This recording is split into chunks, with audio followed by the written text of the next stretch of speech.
The music of Franz Schubert is cherished for its beautiful flow of melody that runs through the composer's songs and instrumental compositions like a clear and inexhaustible stream. But Schubert was more than just a gifted melodist. He was also the creator of exquisite symphonies in the classical tradition. Hello, this is Gerard Schwarz for Musically Speaking. On this recording, we explore two of Schubert's symphonic masterpieces, the Symphony No. 5 in B-flat major and the Symphony No. 8 in B minor, the Unfinished Symphony. We'll also hear some of Schubert's latter music, a set of German dances orchestrated by Anton von Webern. A native of Vienna, Schubert was active during the second and third decades of the 19th century. As a result of his time and place, as well as his genius and temperament, he became the heir to the great tradition of classical symphonic writing established by Haydn, Mozart, and Beethoven. These three composers exerted a profound influence on Schubert at different periods. Early in his career, he absorbed the grace and thoughtful symphonic style of Haydn and Mozart. Later, he came to terms with the dramatic intensity that Beethoven had imparted to the symphony.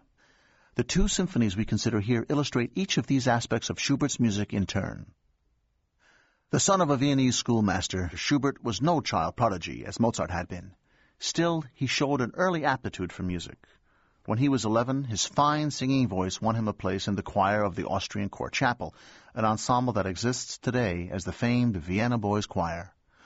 This honor carried with it admission to the Imperial Royal State Seminary, which guaranteed Schubert an excellent education. Schubert spent 5 years at the seminary school. While he did well in all his studies, it was his musical abilities that gained most notice.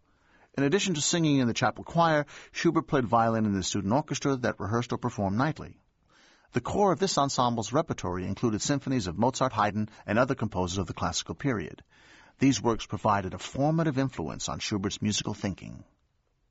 After graduating from the seminary school, Schubert continued to interest himself in orchestral music.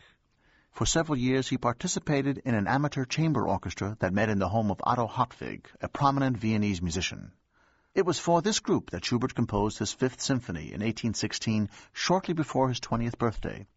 And that was the only performance during Schubert's lifetime.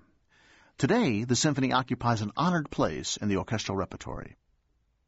To keep listening to this audiobook for free, click the link in the description. It will take you to a free Audible trial where you can listen to this and many other books for free for 30